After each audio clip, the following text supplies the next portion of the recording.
प्रसा लगी गले बास तिंती जाए बाहर को जाऊ जाऊ आउ से बेल ना महाप्रभु जो बेल ये गोड़े अनेक बाट चली जो बेल अनेक कथा कर जीवन में किसी ना मो ज्ञानी मंडली ताहा विषय जंजाल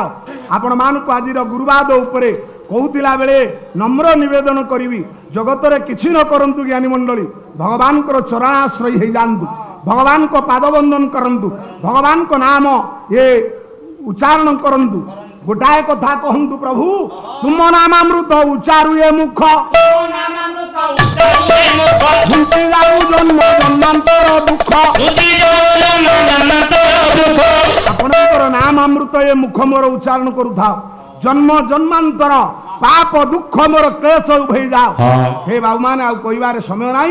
से व्यास महाराज कथा जो कहली ज्ञानी मंडली से दिन ये पुओटी कहला बापा काली चलतु जीवा कहते व्यास मत सम्मान देवे नहीं परीक्षा करवा व्यास भली जने पंडित मते से सम्मान दौरान कि ना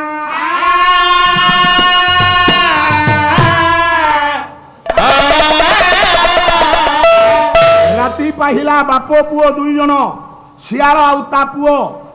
आज्ञा जाई पहुंची गले नैमिषारण्य रे बसी 80,000 साधु तन्मध्य अध्यक्षता करुछंदी व्यास महाराज बसी पड़ी थे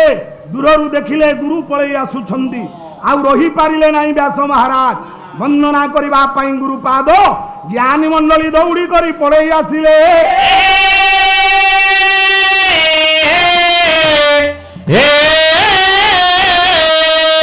पाद तले पड़ी गले दूर ठियाई सियाल देखुची मो पुओ पाद तले पड़ी कृष्ण द्वापायन व्यास हाँ हाँ वंदना करुछंदी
पाद तले पड़गले गुरु पाद को अनेक भाव वंदना कले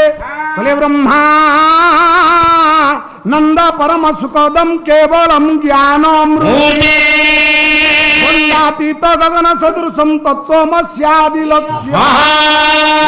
नित्यम विमलमचलम सर्वाधि साखी भूतातीतम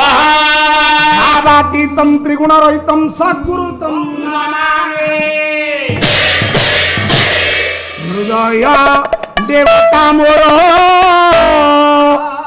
जीवन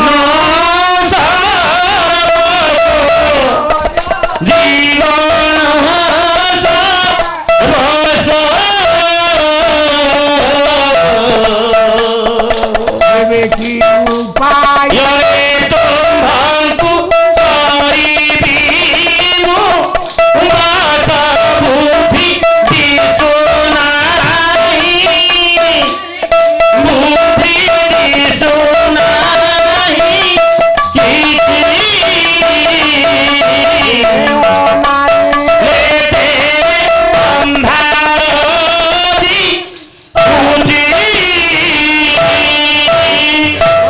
पाद तले व्यास महाराज कहले हे हृदय देवता हे मोर कोटि लीलार नायक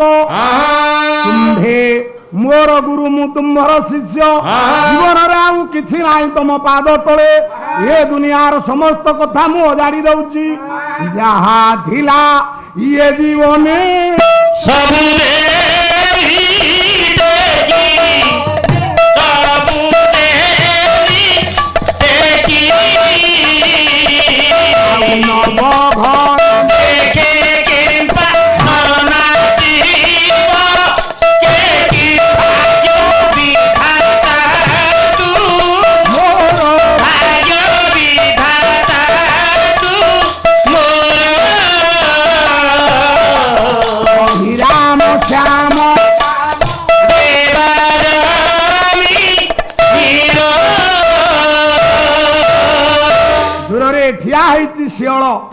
हाथ टेकीदेला कहला हे व्यास महाराज किए तुमको प्रणाम न कर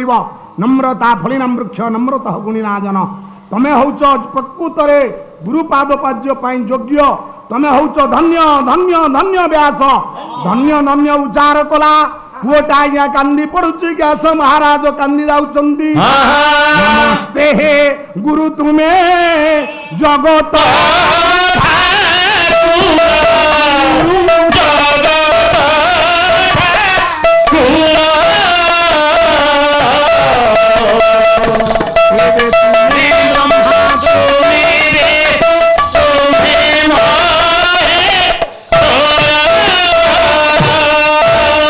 शेषरे एतिकी निवेदन करी जेतिकी मोर ज्ञानी मंडली माँ बापा माने बसुछंदी गुरुंकर उपयुक्त सम्मान दियंतु काहेकि ना सदगुरु जेबे मारे गोईठा सदगुरु जेबे मारे गोईठा ए घरे गोईठा सारे सदगुरु जदि गोईठा मारिबे अंधार घरे दीप जलिबो ना अरे गुरु जानिबे दीप सद्गुरु किंतु बैठा जलई देबे जगत रे सद्गुरु होउचंदी आपण माने क्वचित पाइबे बहुत लोक कहिबे मु गुरु आज्ञा किंतु सद्गुरु आपण माने जगत रे कोन पाइबे शेषरे एतिकी निवेदन करिवि गुरु आज्ञा खटो गुरु आज्ञा खटो आज्ञा खटो गुरु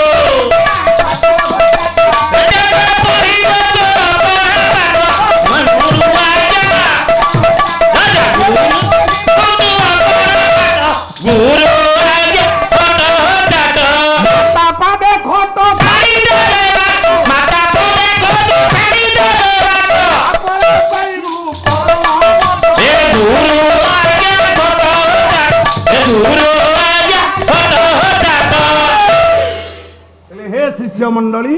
जदि गुरु को आज्ञा खटिबे ताले अपड़ा पाठ पढ़ी पारिबे कौन गिड़े रे ये कहवा हरिबोल पकेबा कौन ये कहीं कुआगला अपढ़ा पाठ आहरी गोटाए कथा अभिराम कहला अकरम कर मन साधन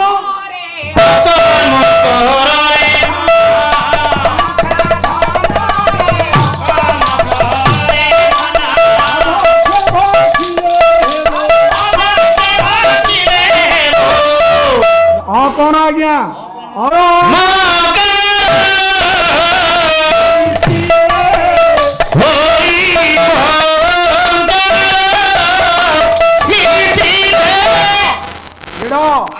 ओंकार केतोटी अक्षर हे हे हे हे हे चगला ओंकार तीनटा अक्षर रे कहले ओंकार त्रिविध जन्मीरा त्रिविधु नाम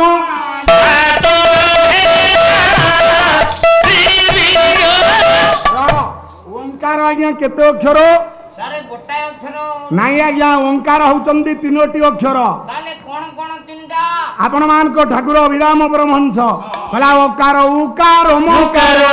मिसिले होई ओंकार मिसिले होई ओंकार